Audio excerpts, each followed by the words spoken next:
మనం ఈరోజు national education policy ఏదైతే మోడీ గవర్నమెంట్ ప్రెస్టీజియస్గా తీసుకొని ఇండియాకి ఒక గేమ్ చేంజర్ అనే రకంగా రకరకాల విదేశాల్లో ఉన్నటువంటి ఫారిన్ ఎడ్యుకేషన్ పాలసీస్ని ప్రపంచంలో ది బెస్ట్ అయినటువంటి ఫిన్లాండ్ పాలసీని వీటన్నిటిని తీసుకునేసి ఒక ఎన్ఈపీ అనేది తీసుకురావడం జరిగింది. కాకపోతే దాని ఇంప్లిమెంటేషన్ విషయంలో అనేక రకాలైనటువంటి వ్యవస్థలు ఇంకా ఆర్థోడాక్స్ నేచర్లోనే ఉండిపోయినటువంటి పరిస్థితి. So Geethanjali college of engineering vice చైర్మన్గా ఎన్ఈపీ ఎడ్యుకేషన్ పాలసీని గీతాంజలిలో ఏ మేరకు ఇంప్లిమెంట్ చేస్తున్నారు, మీకు ఎదురవుతున్నటువంటి ఛాలెంజెస్ ఏంటి? So NEP 2020 it's a very good policy. చాలా పాజిటివ్స్ ఉన్నాయి అందులో. మేము ఆ పాజిటివ్స్ అన్నింటినీ తీసుకొని ఒక గైడింగ్ లైట్ లాగా తీసుకొని మాకు ఎంత కుదిరితే అంత ఇంప్లిమెంట్ చేస్తున్నాం. ఇది ఇంకో పాజిటివ్ మైండ్ సెట్లో ఉండాలండి. మాకు ఎప్పుడు ఈ కన్స్టెంట్స్ ఉన్నాయి, మాకు వాళ్ళు చేయనియట్లేదు, ఇది అవ్వట్లేదు, మా వల్ల కాదు, మేము చేస్తామంటే మా కాలేజ్ ఒప్పుకోవట్లేదు, మా యూనివర్సిటీ ఒప్పుకోవట్లేదు, మా గవర్నమెంట్ ఒప్పుకోవట్లేదు అని కూడా ఎంత కుదిరితే అంత మనం చేసుకుంటూ వెళ్ళాలి. That is a positive mind set. ఆ పాజిటివ్ మైండ్ సెట్ మన చైర్మన్ గారికి ఉంది, డైరెక్టర్ గారికి ఉంది, మన కల్చర్లోనే ఉంది అది. అందుకని ఎన్వైర్న్మెంట్ అలా పాజిటివ్గా వచ్చి we're doing lot of things. కొన్ని థింగ్స్ నేను చెప్తాను. Academic bank of credits we're registered. So all Geethanjali credits all students will be directly put in that. వాళ్ళు ఎనీ టైం వాళ్ళ క్రెడిట్స్ అక్కడ ఉంటాయి. వాళ్ళు బయట ఎన్పిటిఎల్ కోర్సెస్ చేసినా కూడా అవి ట్రాన్స్ఫర్ చేసుకోవచ్చు. యూనివర్సిటీ అయిన తర్వాత ఇది ఇంకా కూడా యూస్ఫుల్ అవుతుంది వాళ్ళకి. మల్టీ డిసిప్లినరీ అప్రోచ్ మేము ఎప్పటి నుంచో ఫాలో అవుతున్నాము, దాన్ని ఇంకా ఎన్హాన్స్ కూడా చేస్తున్నాం. ఎలా అంటే 1 మైనర్ డిగ్రీస్ ఉంటాయి. Any department student can take minor degree from any other department. So mechanical వాళ్ళు ఏఐ చేసుకోవచ్చు, కోర్ కంప్యూటర్ సైన్స్ వాళ్ళు cyber security additional minor degree లా చేసుకోవచ్చు. ఈ ఆప్షన్స్ ఉన్నాయి స్టూడెంట్స్కి. అది కాకుండా వాళ్ళకి థర్డ్ ఇయర్లో స్టార్ట్ అయ్యి వాళ్ళకి ఓపెన్ ఎలెక్టివ్స్ కూడా ఉంటాయి. ఓపెన్ ఎలెక్టివ్స్లో వేరే డిపార్ట్మెంట్ ఎలెక్టివ్స్ ఉంటాయి. సో వాళ్ళు మైనర్ తీసుకోకుండా they can be expose to few courses from other departments. Like మన కంప్యూటర్ సైన్స్ స్టూడెంట్ ఒక ఎంబీఏ కోర్స్ తీసుకోవచ్చు, స్ట్రాటజీ. సో వాళ్ళకి అది ఆంటర్ప్రినర్షిప్లో కానీ వారి తర్వాత టీమ్ లీడర్ కానీ ఒక లీడర్ లాగా అయినప్పుడు ఆ స్ట్రాటజీ అనేది వాళ్ళకి హెల్ప్ అవుతుంది. సో ఇలాంటి ఎంబీఏ కోర్సెస్ తీసుకోవచ్చు. గ్రీన్ బిల్డింగ్ టెక్నాలజీస్ అలా తీసుకోవచ్చు. కంప్యూటర్ సైన్స్ స్టూడెంట్స్ కూడా ఈ ఎలెక్టివ్స్ తీసుకొని డెవలప్ అవ్వచ్చు. Research for example, research is another big pillar of NEP. మనం రీసెర్చ్ కోసం కాలేజ్లో ఆల్ పబ్లికేషన్స్కి ఇన్సెంటివ్స్ ఇచ్చాం. ఎస్సీఐ జర్నల్స్, స్కోపస్ ఇండెక్స్ జర్నల్స్లో పబ్లిష్ చేసిన వాళ్ళకి ఇన్సెంటివ్స్ ఇచ్చాం. అది కాకుండా కాన్స్టెంట్గా వాళ్ళతో మీటింగ్స్ పెడుతూ రివ్యూ చేస్తూ వాళ్ళకి ఏమి ఇబ్బందులు వస్తున్నాయి, వాళ్ళకి ఎక్కడ కష్టాలు అవుతున్నాయి, అదొక హైరార్కికల్ స్ట్రక్చర్. హెడ్స్ నుంచి, గ్రూప్ హెడ్స్ నుంచి ఫ్యాకల్టీకి అంతా వాళ్ళకి బేసికలీ వాళ్ళ పాత్ స్మూత్గా చేసి వాళ్ళకు డైరెక్షన్ ఇస్తే వాళ్ళు ఫాలో అయిపోతారు. So college is doing that. వాళ్ళకి రన్వే క్లియర్ చేస్తుంది. So they can take off. And ఇప్పుడు చూస్తే ఇక్కడ ఫర్ ఎగ్జాంపుల్ ఈ ఏఆర్విఆర్ ల్యాబ్లో కూడా ఇవి రీసెంట్గా ఒక ప్రాజెక్ట్ స్టార్ట్ చేశాము. And we're so supportive. Faculty petition పెట్టగానే మాకు ఏఆర్విఆర్లో రీసెర్చ్ చేయాలని ప్రాజెక్ట్ రాగానే ఆ ప్రాజెక్ట్ రిపోర్ట్ చూసి అప్రూవ్ చేసాము. ఈ సిస్టమ్స్ తెచ్చుకొని she selected 6 students and now students are also working with the faculty on this research project, AR VR research project. So అలా స్టూడెంట్స్ని కూడా ఇన్వాల్వ్ చేస్తాం. అండ్ నౌ ఆ స్టూడెంట్స్ పేపర్స్ పబ్లిష్ చేస్తారు. So that is the initiative on that front. అలా కాకుండా మనకి ఇంకా క్లాస్ రూమ్స్ మాట్లాడితే ఈ క్లాస్ రూమ్స్ డిజిటల్ లెర్నింగ్ కోసం all are classrooms have smart boards. And మనకి Google work space educational fundamentals plan తీసుకున్నాము. దాంట్లో గూగుల్ క్లాస్ రూమ్ యూజ్ చేసి కూడా డిజిటల్ లెర్నింగ్కి వాళ్ళకి అందులో అసైన్మెంట్స్ కానీ క్విజెస్ కానీ వాళ్ళ కంటిన్యూస్ లెర్నింగ్కి అది వాడుతున్నాం. ఇలాంటి ఇనిషియేటివ్స్ అన్నీ అలైన్డ్ విత్ ఎన్ఈపీ 2020 మనం చేస్తున్నాం.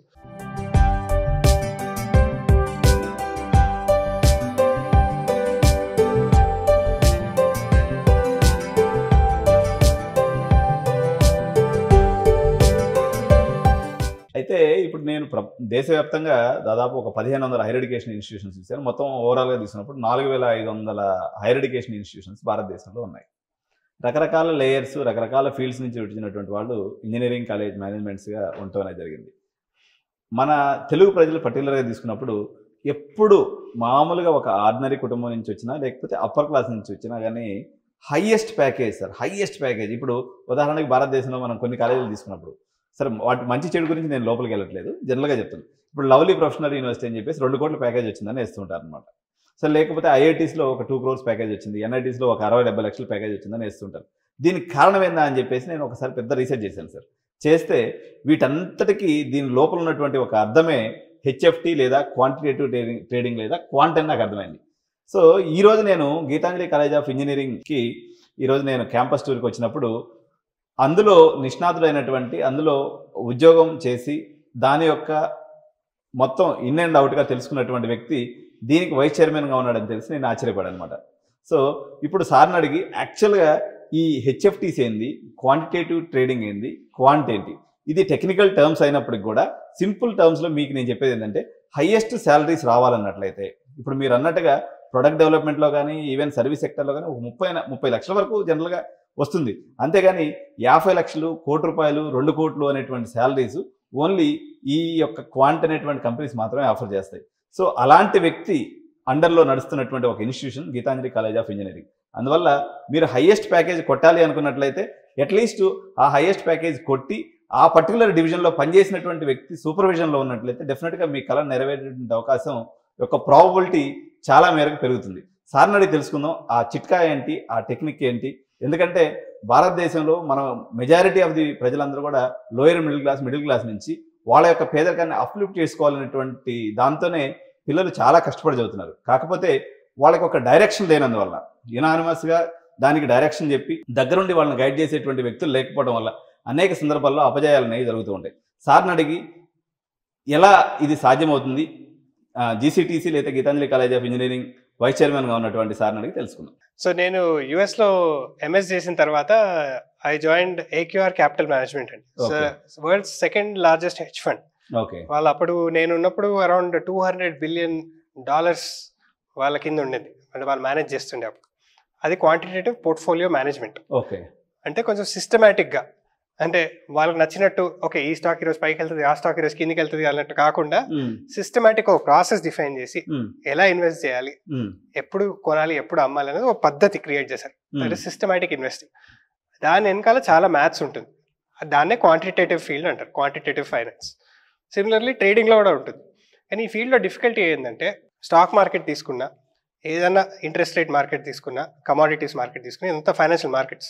ఆ మార్కెట్లో ఒక స్టాకే తీసుకుందాం ఫర్ ఎగ్జాంపుల్, అది దానికి ఓన్లీ 2 డైరెక్షన్స్, పైకన్నా వెళ్ళొచ్చు, కిందికన్నా వెళ్ళొచ్చు.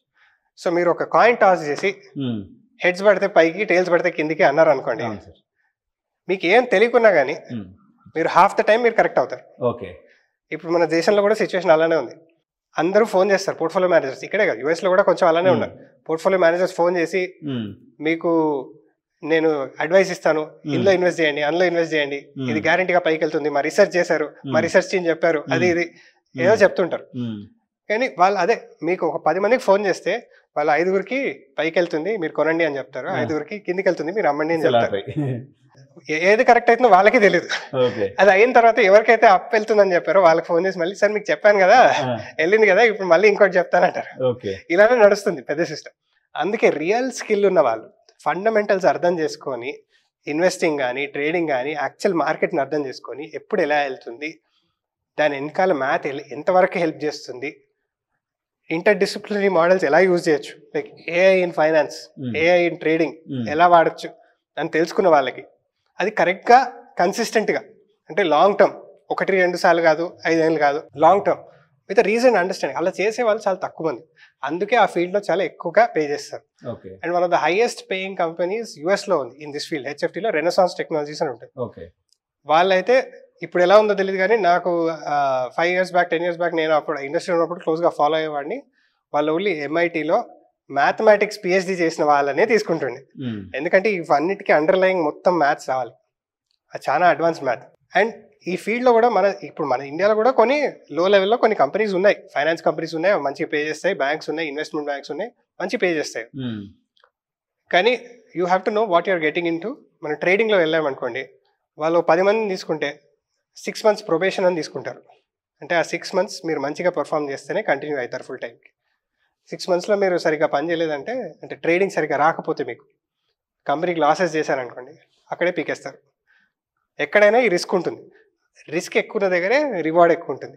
ఇలాంటి రిస్క్స్ ఉండి మీరు ఆ ఎన్వైరన్మెంట్లో, స్ట్రెస్ఫుల్ ఎన్వైరన్మెంట్లో మంచిగా పని చేయగలుగుతాను, కొత్త ఫాస్ట్గా నేర్చుకోగలుగుతాను, వేరే వాళ్ళని చూసి కాకుండా సొంతంగా ఆలోచించి కొత్త ఐడియాస్ని తీసుకురాగలుగుతాను అనుకుంటే, ఆ రిస్క్ తీసుకుంటే మీకు రివార్డ్ బాగుంటుంది. సో ఇలాంటి ఆలోచన ఉన్నటువంటి మెరిటోరియస్ స్టూడెంట్స్ ఎవరైతే తెలంగాణ రాష్ట్రంలో ఉన్నారో వాళ్ళు గీతాంజలి కాలేజ్ అని ఆప్ట్ చేసుకున్నట్లయితే what ever the format, so వాళ్ళకి ఈ రకంగా గైడ్ చేసే ఆలోచన మీకు ఉందా సార్?